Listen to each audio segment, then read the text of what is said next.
also a second year in the part-time program at Kellogg. Thank you. So over the past quarter, this team has worked together to do an assessment of tax increment financing. It's also known as TIF, so from here on out, we will refer to it as TIF.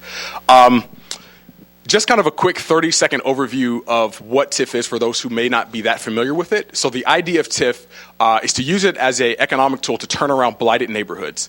Now, kind of the gist of it is essentially you borrow against future tax earnings. So, for example, if you build a mall in the middle of a city, what's going to happen over 20 years is the property values in that area are going to increase. When you increase the property values, you increase the tax revenue, and the idea is to allow the developer to borrow against those future tax revenues. So that's kind of a general high-level overview. A couple objectives we have today. First and foremost, we examined all the TIF districts in the city of Evanston. There have been 7, and we have taken a look at those, and what we've done is we've drawn lessons from those to make recommendations for the city of Evanston going forward on how TIF can most effectively be used as a tool of economic development. We've also taken a look at several TIFs outside of Evanston in the Chicagoland area. We think that'll give us a great idea of best practices around the country, so we'll incorporate those into our findings as well. And our second objective is to make recommendations to the city of Evanston going forward. We like to kind of bucket them into long-term recommendations and short-term recommendations, so we'll get into that. But those are really the objectives of our meeting today, and we hope that you will go away with a better idea of how this can be used going forward. So our agenda for this evening is first we'll go through the TIF districts in Evanston. We'll give a general high-level overview, and then we'll take a deep dive into 2 specific TIF districts in Evanston that we think are most applicable going forward and that we've drawn lessons from. Then we'll go into major findings, and what that is really just digestible pieces of information that we think are most useful, things that can be used going forward, not just from the city of Evanston, but also from the TIFs across the country. Then we'll get into our recommendations, and as I mentioned, we've broken those down into 2 parts. The more long-term is the recommendations for general TIF policy. So going forward in the long run, how can these findings help with the general policy to encourage economic development? And then last but not least, we'll get into recommendations for specific TIF districts. And by that, we mean two specific ones. So first of all, the Dodge and Dempster TIF that was most recently approved. And then secondly, the pending TIF at Chicago and Maine. So this is the agenda. We'll get started right now by starting looking at the TIF districts in Evanston. Thanks, Brandon. Once again, good evening, everybody. Once again, my name is Nick, and I'm going to begin by introducing the 3 TIF districts in Evanston that we examined in depth. Let me find the clicker.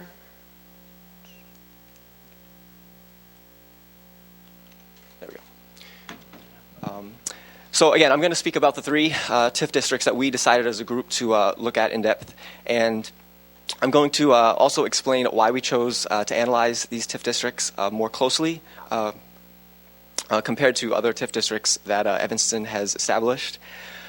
Also, as I talk about each, I'm going to cover some key observations that support some of our findings and that ultimately lead to our recommendations.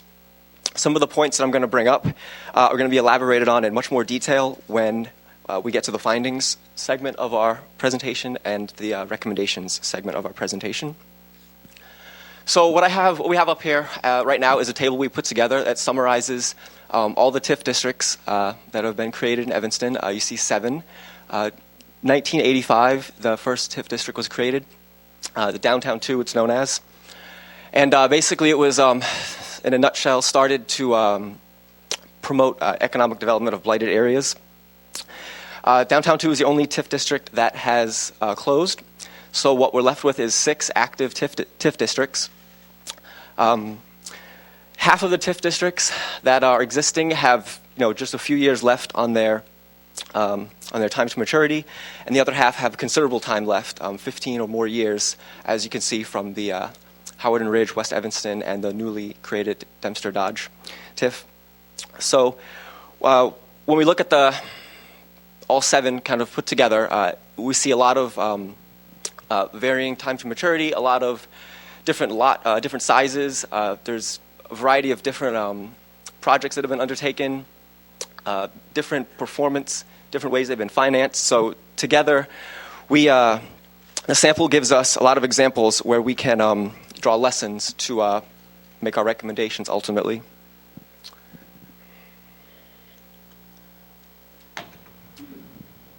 So now I'm going to just start to talk about the 3 TIFs that we decided to highlight. At the beginning of the project, probably late September, early October, we became aware of the proposed, at that time, Dempster, Dodge, and Chicago and Maine. And we decided to choose TIF districts that had the most similarities to these so that we could make meaningful recommendations. And we ultimately chose the Southwest TIF district to provide lessons for Dempster Dodge. And we actually combined Downtown 2 and Washington National to, assuming if the Chicago and Maine gets approved, those would be 2 interesting TIF districts to draw lessons from. So talking about the Southwest TIF district in particular.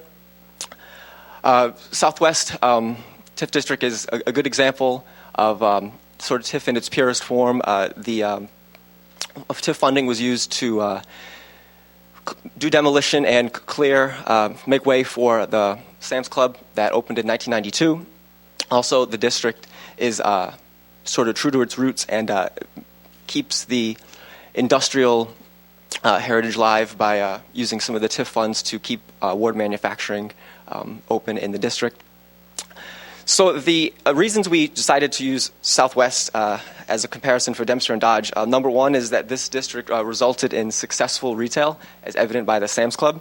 And we know at this point the Dempster Dodge TIF district is a retail TIF at this point. Also, the conditions in the surrounding area, the neighborhood makeup is similar. Around Dempster Dodge and around Southwest, there's residences, there's community open spaces like soccer fields. So we thought that made a lot of sense. And also, we thought it was, we were really interested and couldn't help but be intrigued by the idea of the interplay between this TIF and shopping center. Obviously, Dempster and Dodge is a shopping center, so we thought that seeing how the interaction between this TIF and a shopping center played out would give us some good lessons. So again, just really quickly, our key observations. It's an example of using TIF to make private development more enticed to come into the area. We feel that it's very plausible that private development wouldn't have been attracted to this, to Evanston in this area but for the implementation of the TIF. Also, we came up with this idea of a perhaps positive spillover effect from the Sam's Club, helping to fuel the growth of the shopping center, the Main Street Commons Shopping Center. And finally, last point about Southwest TIF, we sort of pose this question, if the Southwest TIF district, if it's come at the expense of retailers elsewhere in Evanston. There's a very high concentration of retail in that area, and so we just wanted to explore and see what came of that. So basically, in conclusion, we think it's a financially successful TIF. Benefits for the broader community, that's something that that is unclear. So lastly, we decided to combine Downtown 2 and Washington National. We felt that, for a bystander that doesn't know anything about TIF, if they're walking the streets in these areas, that they don't have an idea that that the projects that came about that sort of made these areas what they are today were the result of 2 separate initiatives. So we thought that was one good reason to kind of put them together. Also, their growth, as we know it today, sort of started around the same time.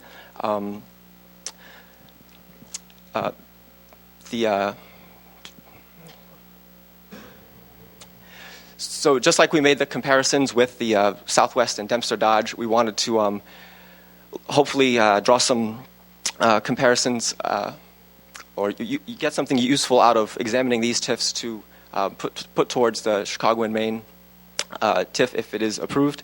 And mainly, we thought it made sense that the Downtown 2 and Washington National are both central business districts. They're vibrant areas that have a lot of activity going on.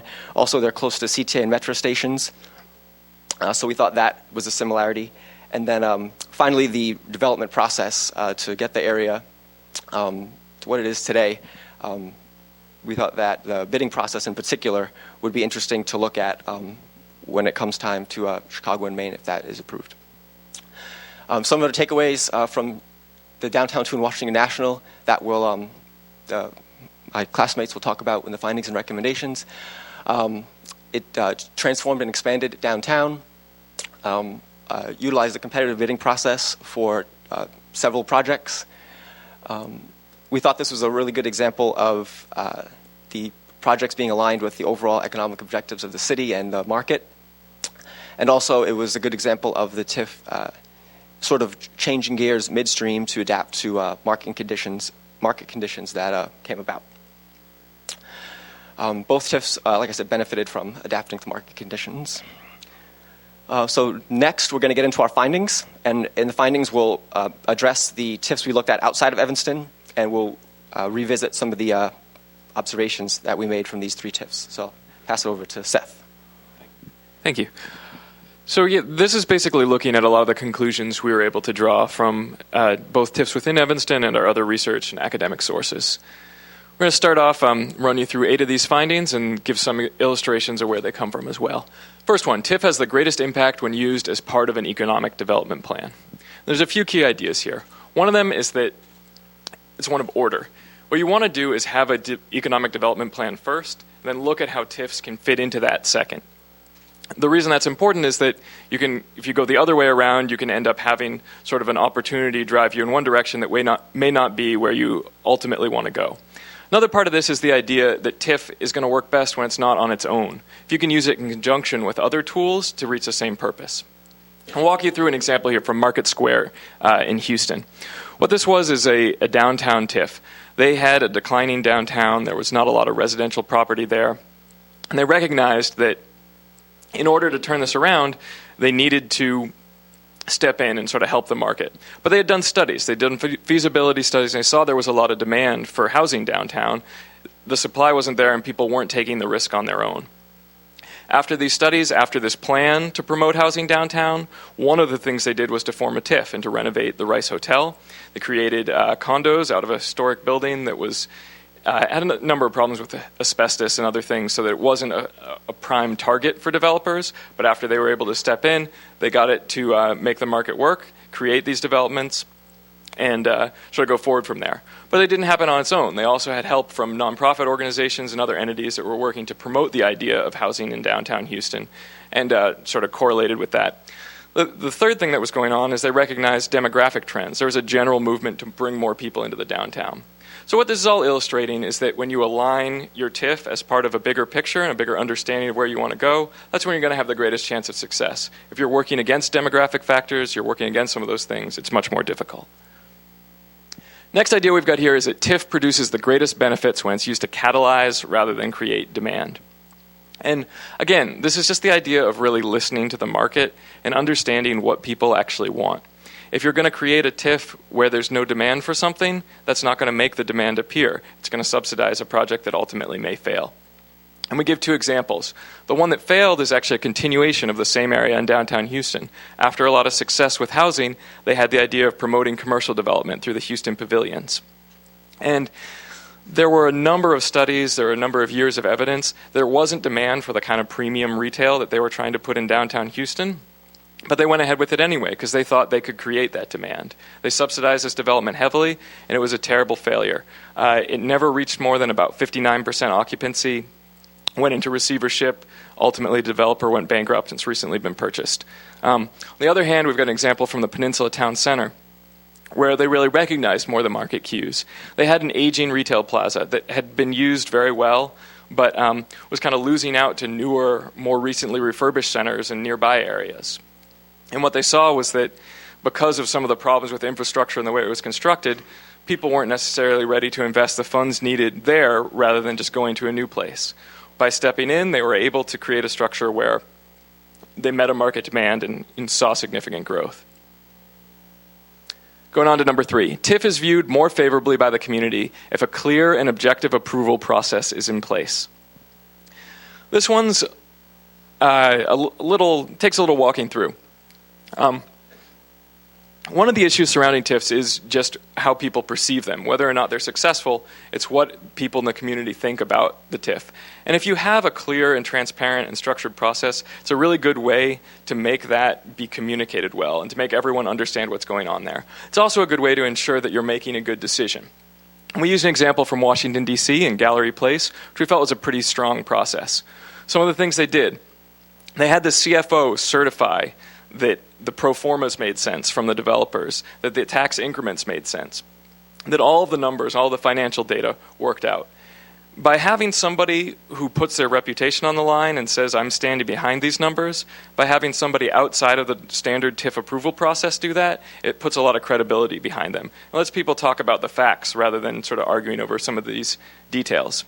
Another issue is looking at strategic assessment, the very question we talked about of alignment with goals, and saying, how does this fit into our picture for what we want to see happen in this community? What specifically is it going to do to help us achieve that?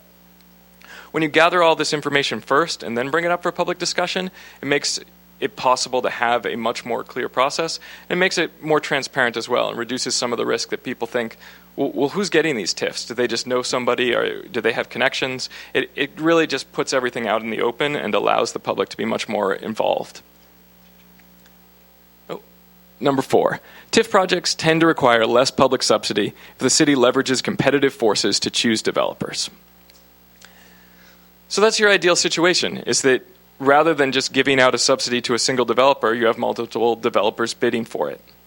And I mean, it's a pretty simple issue of incentives. If you have a single developer who has a proposed project and they have a gap in their financing, and they approach the city and the city seems willing to fill that gap, the developer doesn't have any incentive to go seek outside sources because they've got money potentially coming to them from the city that fills their entire gap and that they don't need to repay, that there's not adding risk to them. When you have multiple developers bidding on a project, they want to give the city the best deal possible so that they're actually selected and they can go forward. If they don't do that, they get no money, they get no deal, they get no involvement. So their incentive is to get as much outside financing as possible, reduce the gap to the smallest amount, and offer the city the most compelling bid. It's also to have incentives to compromise with the city and give them other benefits to make sure the project fits community needs. And I'm sure some of the people in the room are much more familiar than any of us are, but we really thought this was well illustrated by the Maple Avenue project that we mentioned earlier. There were several developers who came in, Arthur Hill among them, and proposed projects on different scales. The city was able to pick and choose among them and choose one that they felt fit the human scale needs that they had for the area. They passed up on a larger project that would have required more subsidy. So again, when possible, we think that's a great option. It's not always possible. If you don't control the land, you don't have a way of saying it, it may not be able to use. Number 5, the most successful use of TIF resources provides benefits to the broader community. This one's pretty simple, but it's easy to miss. And when we looked around the country, we looked at how people think about TIFs, the most common thing to do is to look at the finances. Every TIF has numbers that it spits out as part of its requirement, saying how much money went into this, how did we spend it, how much was repaid by increment. And when a TIF is very successful at repaying all the money spent and more, it's generally viewed as a success. We just wanted to put in this reminder that ultimately the purpose of TIFs is not to generate revenue to feed back into further TIFs, but it's to make the city a better place to live. And it's important to figure out ways to measure and assess how well you're doing there. Some of these things that you could go beyond that has to do with streetscape improvements or pedestrian or bicycle improvements. Could be areas like job creation, or could be creating quality jobs. It could be creating locally owned businesses, minority and women-owned businesses. There are many things that could be community benefits that are reasons why you might want to have a TIF and that you want to include in the analysis of the effectiveness of that TIF. By having the private sector bear the risk of development in a TIF district, the city can protect its financial integrity. This is a really important one. As I mentioned earlier, when you give a subsidy to a private developer, that's money that they're not asking to be, that they don't generally have to repay. And that's really giving them a significant edge over the competition. It's really helping them move forward. There isn't a very good reason that you want to do that and hold the risk of repayment on yourself. There's lots of structures out there that people use so that that risk is put on the developer. We'll just walk through a couple of these from some of the examples we have. One is TIF bond versus TIF note. A bond means the city takes out debt at the beginning and uses that money to either finance the gap or finance improvements. Whereas a note is an obligation where the city is bound to repay the developer for their expenses. As you can see, with the bond, the city's on the hook. They've borrowed the money, and they owe that money no matter what happens. With the note, the developer is spending the money with a mere guarantee from the city that they'll be repaid. Usually there's criteria, so they're only going to get repaid if they meet certain standards. And that makes it much more possible to ensure that the standards are actually met, the project moves forwards, and the benefits materialize. Another issue is about whether you have it backed by the tax increment only or by a backup assessment. Just because you're using TIF to finance something doesn't mean that you have to rely on that exclusively. And a backup assessment will allow you to say, if the increment doesn't materialize, if property values don't raise adequately to cover the money we've put forward, we can take a backup assessment so the property owner is still on the hook for repaying the full amount. And again, obviously this is only an option, only necessary if you have a bond. If you have a note, they aren't there anyway. Clawback provisions are another great thing to use, and this is often in association with the benefits we mentioned earlier. It just says, if you don't meet certain standards, we're going to get the money we gave you back. Maybe you promised to create 200 jobs. If you don't create them, it's not going to happen. Similarly puts the risk on the developer. Finally, there's pay-as-you-go versus pay up front. This one's pretty simple. It just has to do with whether you're borrowing money in anticipation of revenue or you wait till the revenue comes in and then spend it. Clearly, if you wait till the money comes in, there's less risk because you're only spending the money that you actually have rather than the money that you anticipate. So again, just wanted to put those all out there and really place emphasis on the idea that the risk in a subsidy can be placed on the private sector. Number 7, TIF success is less debatable when clear metrics are in place to track and monitor performance. This is another important one and ties into a lot of the other ideas that we've brought up here.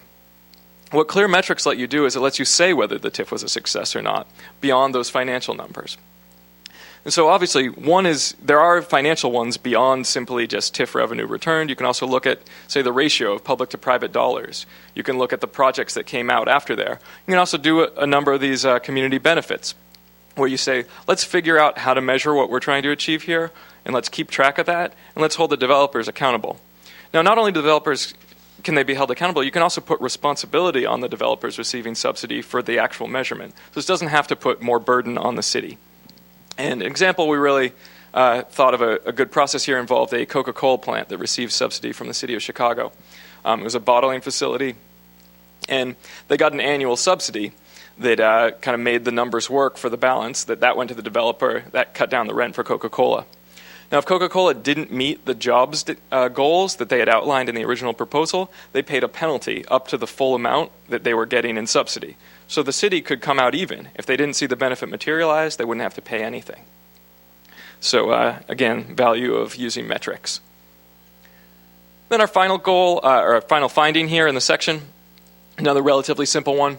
TIF can be managed more effectively when overseen by an advisory board of community stakeholders. What we're looking at here is just saying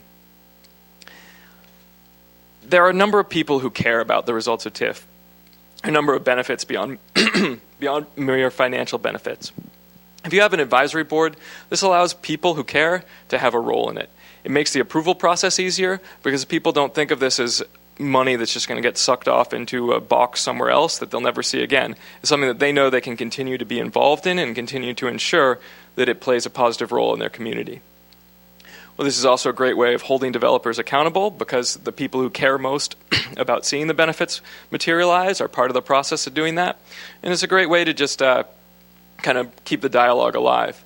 You can bring in people from any of the school districts or other taxing authorities, community organizations, residents, local businesses.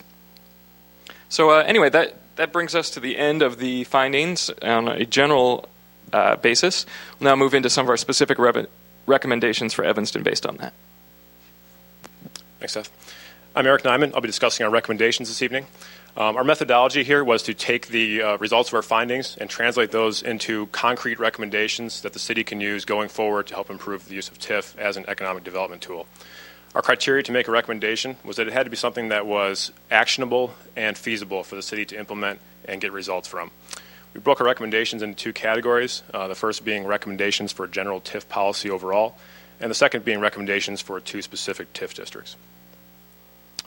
We'll start with TIF policy overall. Our first recommendation is that Evanston should approve TIF districts only after specifying how they help the city achieve its economic development goals. Now, the first part of this, of course, is that the city's economic development goals have to be clearly articulated, and defined, and shared by the community. And there's also be targeted prioritization within those economic development goals. We feel that overall economic development goals are not something that should merely be put in a report and put on the shelf, but it should be something that is a basis for an ongoing conversation between the city government and private enterprises, business groups, neighborhood organizations, et cetera, who can help achieve those goals. Tax increment finance is just one tool that the city has at its disposal to try to achieve some of these goals. We feel that every TIF proposal that comes forward should clearly articulate how expenditures on these particular projects will help achieve some of these goals. It's important that the goals of the district are aligned with the city, because by the city having a concrete economic development plan with specific goals, it gets businesses, business groups, neighborhood organizations all working toward that shared vision. And by creating a TIF district that fits neatly as a piece of that puzzle, you're helping to ensure the success of that district. Our research has shown that when you use TIF in isolation and don't have all those other pieces of the puzzle in place, it's much more likely to fail. So the bottom line is that alignment with economic development goals increase the likelihood of success. Our second recommendation is that Evanston should implement a more rigorous process for TIF approval, oversight, and accountability.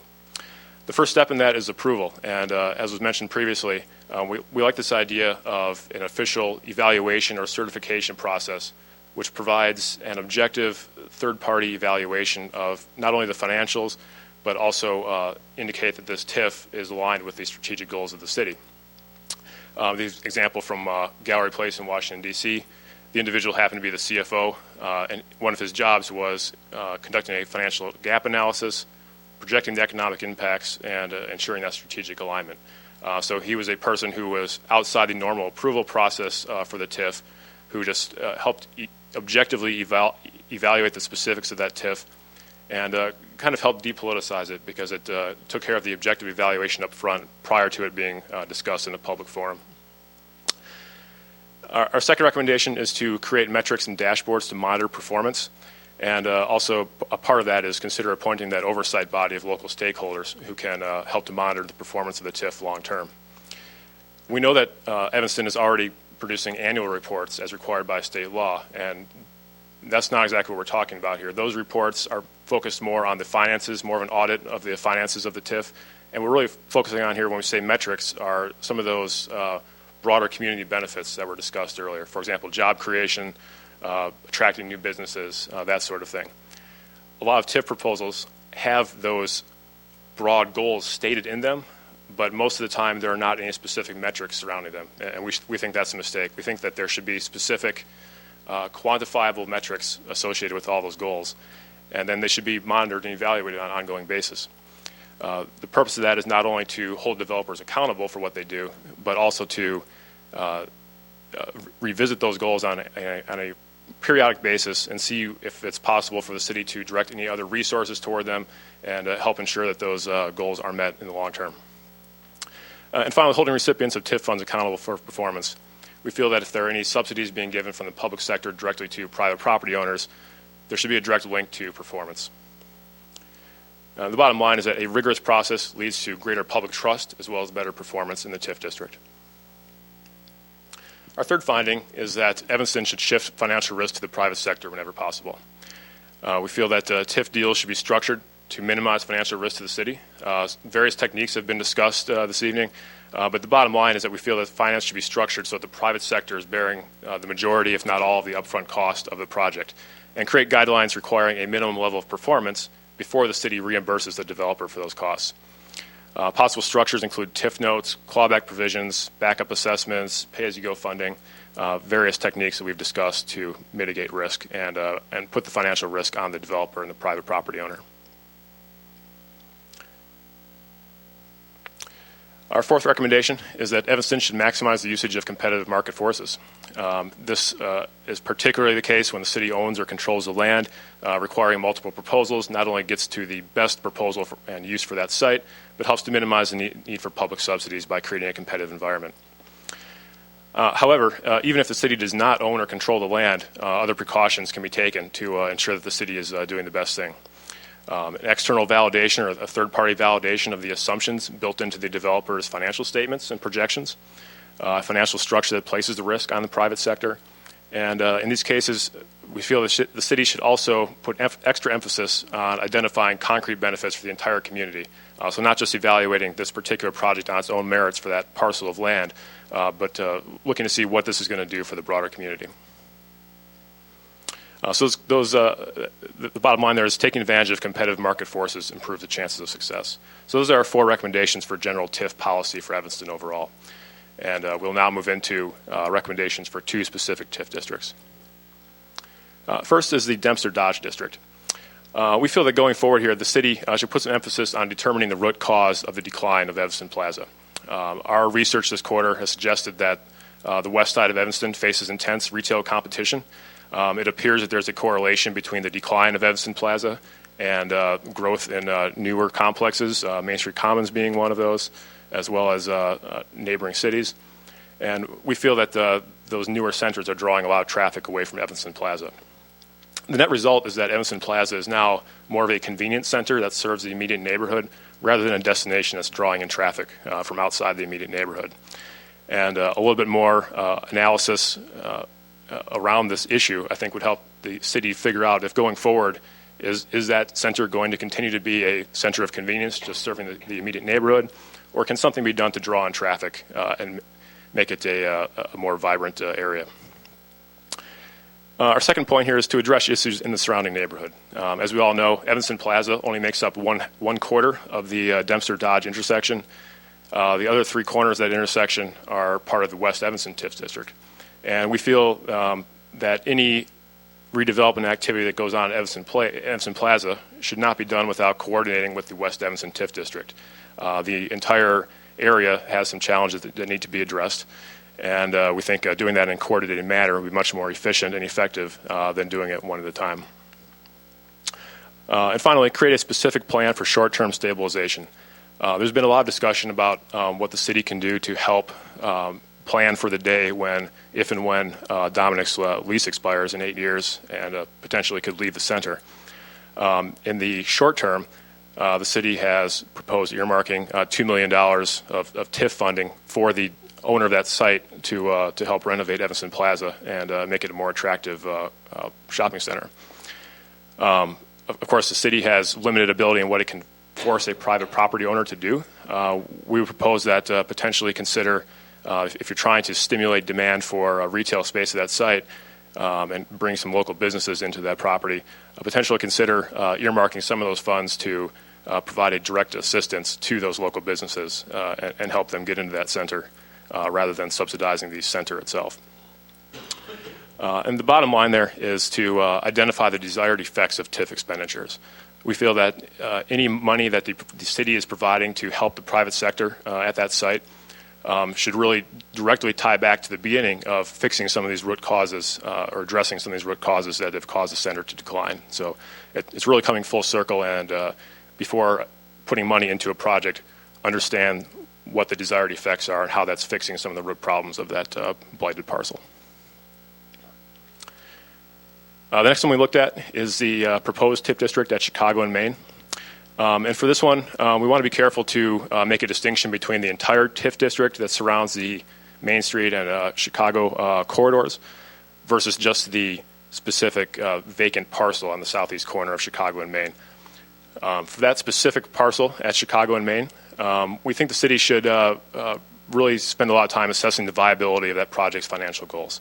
Look with a critical eye on the developer's pro forma financial statements and the assumptions that they're putting in there, and understand and assess the risk of relying on that single project to do the bulk of the increase in EAV for the district. Outside of that project, as far as focusing expenditures on improving the streetscape and infrastructure of Chicago and Maine along those entire corridors, We do feel that those are valid uses of TIF funds that can benefit the broader community by making the whole area more attractive. For the specific parcel at Chicago, Maine itself, the third bullet there, ensure the goals of the proposed project are aligned with the city's economic development goals. We keep coming back to this idea of alignment with the city's overall goals. In a previous project that Kellogg students did last winter with the city, they made an assessment of demand for office space in the city, and they identified this vacant lot as one of the viable candidates for larger office space in the long term. However, a few things that they identified are a drawback. One of these is that there are a few current tenants in Evanston that occupy more than 10,000 square feet of office space, whereas this project in its current proposed form is calling for about 90,000 square feet of office space. So when you look at the size differential there, you can see the challenges that the developer is having in getting someone to sign a long-term lease that can back up financing to get that project underway. So the city should carefully consider the challenges of bringing more office tenants to that site, and also the potential consequences of attracting new office tenants to that site. Consider the possible cannibalization, if you will, of drawing tenants who are currently in the downtown area and bringing them out to a new site at Chicago and Maine. And our final recommendation for Chicago and Maine is to mitigate financial risk for the city. Using some of the techniques that we discussed earlier, pay-as-you-go structure, subsidized rents on an annual basis, or special service area bonds backed by guaranteed tax revenue from the property owner are ways of mitigating financial risk. One of the ways that cities can get themselves into trouble on projects like this is to throw a lot of money at it up front and hope that things work out. We feel it's if the city goes forward with this project, the better way to do it is to do it on a more of a periodic basis, providing subsidies rather than a large payment up front to get it going. So this wraps up our recommendations, and I'll turn it back over to Brandon for conclusions. Thanks, Eric. So we have just shared a quarter's worth of findings and assessments, and what we wanted to do next is really kind of summarize what are some of the key themes that we talked about in each section of this report.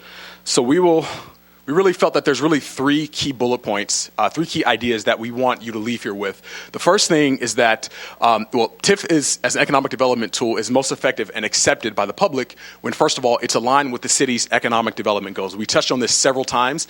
That's just so important, first of all, in pushing which direction you want the TIFs to go. It's also a key component of, holding people accountable and setting metrics. So it all begins, first of all, with setting that economic goal and that economic plan. Second, it's most successful when financial risks to the city are mitigated. So we talked about, effective use of financing. Some of these tools that push some of the risk from the city onto the developer. And last but not least, TIF expenditures that benefit the broader community. Those tend to be most successful. So again, the main idea of a TIF is to turn around a blighted neighborhood, to make it more attractive, to make it more desirable. So when TIFs are put into place, when they keep that bigger picture in mind, it's much more successful and it's much more accepted by the community. So with that will conclude our report. We'd like to thank you for your time. We'd also like to acknowledge our professor, Dr. Therese McGuire, who has guided our research over this quarter. And thank you. I don't know if we're doing questions, but thank you. So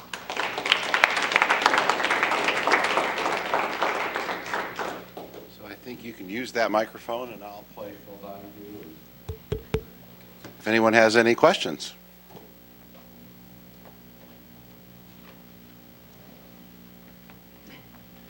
So as we look to move forward with Maine Chicago, what I think I hear you say is that it's not a bad idea to do, but just need to be cautious. Is that a fair assessment? I would agree with that assessment. Yeah. And to be more mindful of not just the empty lot, but the entire corridor, and to make sure that the investments that are proposed in the rest of the corridor are just as important as any investments would be for the vacant parcel. I would say that we agree with it. The one thing to be clear on is that I think we just want to make sure that the specific process of working with the developer has adequate sort of proofs in place to make sure that the deal is structured well. Right. If the TIFs are even put in place, because obviously that would be a whole separate activity in the negotiations with the developer. Yes. You talk about benefits to the broader community. Okay, are you talking about those houses and buildings on outside of the border of the TIF, which would mean the residential? What are you talking about? Just those buildings and confines within the TIF when you speak of the broader community? Well, I think when we speak of broader community, we are talking about benefits that extends the entire city of Evanston, so not just confined to specifically within the TIF district. The goals that are put on paper are specifically to benefit the TIF district, but we think it's most effective when there are what we've termed as spillover benefits of positive improvement that goes beyond the TIF district. An example of that would be the Southwest TIF, which was, the Main Street Commons is not part of that TIF, but we feel that it benefited from the increased traffic that came in to Sam's Club once that was put there. So that the development of Sam's Club brought more traffic to the area, which benefited the retail center that was next door. So using that train of thought, then yes, I think the benefits should extend to even residential areas around the TIF. A lot of times you'll see in TIF proposals that there are some kind of qualitative objectives that are proposed at the beginning to benefit the surrounding area. And one of our suggestions was to put some metrics behind those. So if you're saying, helping to bring jobs to an area, or possibly reduce crime, or increase have educational benefits to the surrounding community, or community centers, things of that nature. We would like to see some specific quantified ideas around that. What was some of the broader things that the Houston broader community they have for their broader community, and was those realized? Yeah, I can speak to that briefly. In terms of the Houston TIF, a lot of what happened there, it began with this Rice Hotel project, which was focused on, it was a historic building, so they saved that. They also put in retail on the first floor and condos up above. The next phases of the TIF, as it continued, they really focused on streetscape and park improvements. And that's where a lot of that money went. It was part of saying we need to create an attractive environment that people want to live in. And so that was part of how, those benefits, for one, benefited the broader community by creating open spaces that people from the entire area used, but also it benefited the goal by making it an area that people wanted to live in. Does that answer your question? Yeah, but still, you said you did the streetscape. Everything is still, what I hear is still kind of within the community off that tip. Say my house is 3 doors down. Sure, I can walk down there, and that's nice to look at. But what is my little neighborhood 3 doors down is going to benefit? Did they have something that specifically speak to those people? Well, I think Because I'm listening that to you. I think part of it is what is that spillover effect? You talk about the impact on the Main Street Commons project.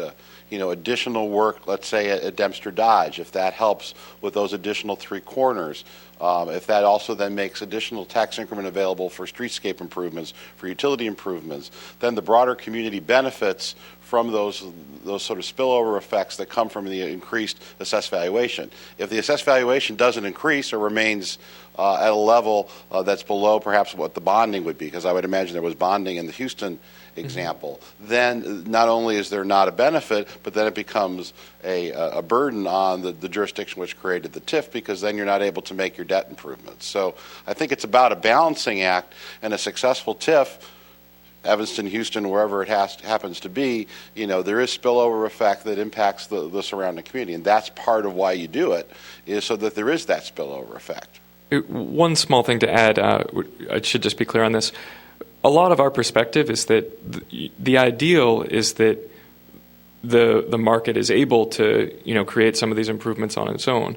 When we step in with a TIF and the city puts money behind this, what you're doing is you're providing demonstration that something works. You're addressing some of the problems, whether in Houston it's a building that no one's willing to touch, whether it's a risk that some developers are concerned about taking, whether it's parcels that are poorly fragmented. There are all these things that TIF can step in and remove as a barrier to help it get there.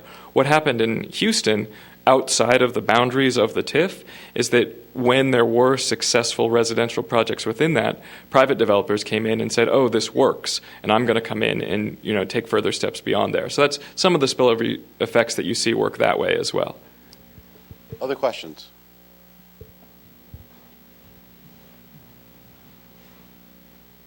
It's a very good presentation. Just one quick comment and then a question. When you talk about the economic development plan and goods, one of the goods in all of these ones that were successful that's critical is parking. Okay, and especially in a market where the going rate is $30,000 a parking place, if you're looking at assessed valuation and what you pay. And in all of these, I think the one factor is, and if you ended up with the two downtown, not only do you end up with two big parking lots and parking garages, which helped all the other businesses and which were paid by those districts and not by the taxpayers. You need to think about that also in these other developments now. And it's a free good out at Dempster Dodge, but when you're looking at Maine and Chicago, you need to think about that because that also generates money. Okay, because when you run those garages and the city has, that generates money. So I get your thoughts about, it's 10,000 square feet, but on the other hand, that's also an opportunity cost that you've got a garage and you can do more of that. And in this town, you got to go vertical to make the numbers work in terms of that. So I guess my question is when did you look at that in terms of, that is critical to this town just because of the density. And did you look at parking kind of as a common public good element relative to those? Well, we didn't do a specific parking study specifically for Chicago and Maine. I could see that would definitely be one of the benefits of having that development there would be having some additional parking in the garage. I can say that with a lot of the case studies that we did around the country and looking at the ones here in Evanston, parking was a common element. For example, that one, the Peninsula Town Center in Virginia, one of the biggest expenditures of the TIF budget was a parking garage to serve that now denser retail site that needed it in order to be successful. So I think in that, to answer part of that question, I think parking is one of the important infrastructure improvements that the city can make and help fund because, as you said, that's one of those things that provides benefits. Not only in the sense that it kind of pays for itself by having paid parking, but it helps all the businesses around the area. Comments? Just on the other side, not that we're against parking by any means, but just to use the Houston example, Houston is a very car-focused city. If anybody's been there, it's not dense, and people get around by vehicles. There's not a lot of public transportation. The specific Rice Hotel project was along the main north-south rail transit line. It was one of the few places that doesn't have all that accessible parking, but has been successful there. I know there's some thought that with the Chicago and Maine site, we do have the Metra and the CTA stop, and that, again, not saying we don't need parking there by any means, but just that, part of what we are hoping is that there's further review of exactly what is needed and what can be supported at that site, taking all those things into account. Yeah, and I think kind of like they said, that is where it fits into the overall economic development plan and strategy that has to be developed. One of the examples we talked about was Gallery Place in Washington, D.C., and their economic plan was to develop a particular portion of the city, that downtown area, which is right near the Verizon Center, it's right near Chinatown, and within that plan included parking. So it should be a part of the the greater plan, and we hope that comes out during the strategic assessment. But specifically, I don't think we addressed it, but implicitly it should be included within that plan.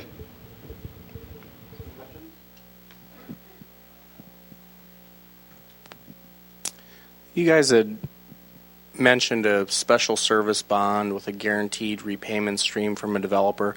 How does that work in conjunction with first mortgage financing, and does it actually help you, solve the problem by providing some bridge money to make something happen? Will a bank lender allow that?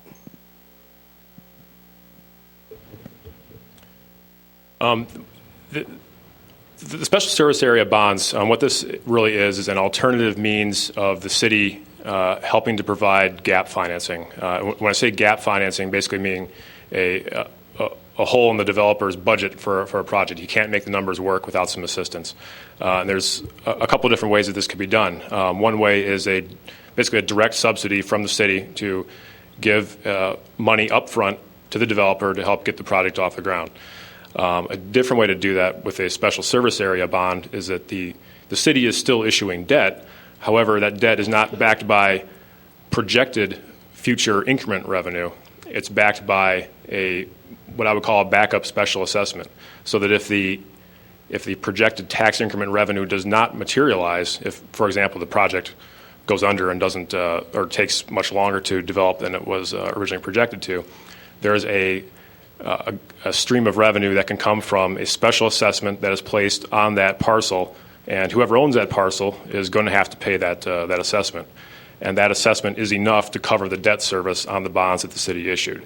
So really, at a basic level, what it does is it changes the default situation of under a normal kind of general obligation bond that's backed by tax increment revenue.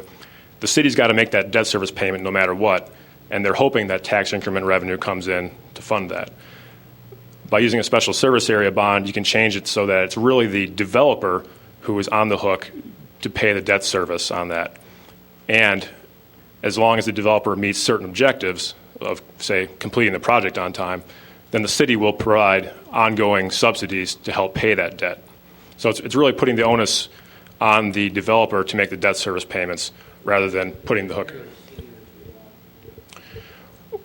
It's not really part of. I mean, and I think maybe what you're asking is if the first lender if there would be a default and the first lender forecloses, well, in that case, the bank that issued the construction loan is going to repossess the property, and then they are still responsible as the property owner for paying that backup assessment, which covers the debt service on the bonds that the city issued. So because it's a tax that is tied to the base value of the property, it always stays with the property, no matter who owns it. Because if they don't pay the taxes on it, then the city can do a tax sale and take control of the property. Does that answer your question? Yep. Okay. Other questions?